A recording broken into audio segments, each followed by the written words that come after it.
L'essai de Mauro Bergamasco. Quel début de match de la Squadra Azzurra. Incroyable contre. Retour gagnant de Mauro Bergamasco. Goldman en position de demi-mêlée. Pour Simon Taylor, Cuciter, encore une nouvelle interception. Et deuxième coup de poignard cette fois-ci d'Andreas Canavaca. Goldman qui redouble avec Cuciter, la longue passe sautée, la troisième interception. Mais c'est pas possible. La troisième interception italienne. Et l'essai de Ken Robertson. Alors ça, c'est du jamais vu dans le tournoi Destination. 3 essais en 5 minutes et 50 secondes. L'Italie est sur un nuage et mène 21-0. Sonné, l'Écosse engage alors une course-poursuite. Rob Dewey transperce le rideau bleu. Puis en deuxième mi-temps, c'est au tour de Chris Patterson de profiter d'un trou béant dans la défense transalpine. Mais ces deux réalisations ne suffisent pas. L'Italie s'impose 37-17, sa plus large victoire dans le tournoi, la première à l'extérieur. Pierre Berbizier, ce sont des Gallois revanchards qui entrent sur la pelouse du Stade de France. 11e minute, touche galloise, lancé Rhys. Alix Popham hérite du ballon et s'échappe sur le petit côté. Christophe Dominici ne peut rien faire. Après l'arbitrage vidéo demandé par Tony Sprakebury, aucun doute, le premier essai est bel et bien gallois.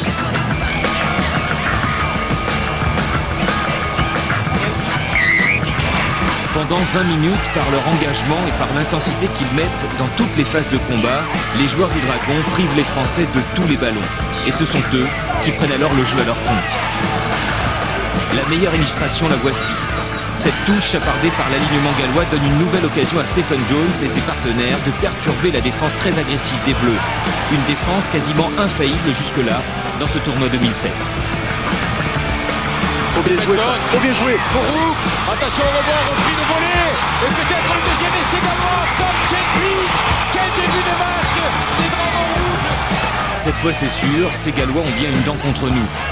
2 essais en un quart d'heure à peine, 14-3 pour le Pays de Galles. À 14-13 pour la France, les Bleus voient rouge. David Marty en bombe humaine décoigne Shane Williams. Ce dernier est pénalisé. David Skrela, impérial hier soir, offre alors 3 points de plus à son équipe.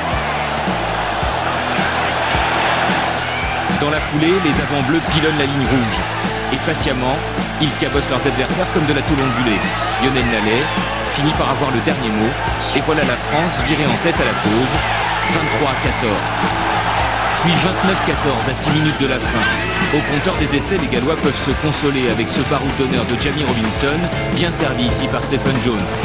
Mais la France l'emporte, 32-21. Les Français qui peuvent enfin commencer à rêver d'un grand chelem. Respecté, puis ovationné.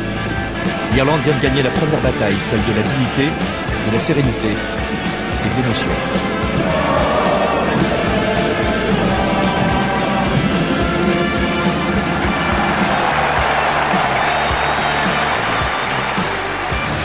La seconde bataille se joue selon les règles du rugby. Wilkinson a ouvert la marque pour les Blancs. O'Gara a répondu 3 fois pour les siens.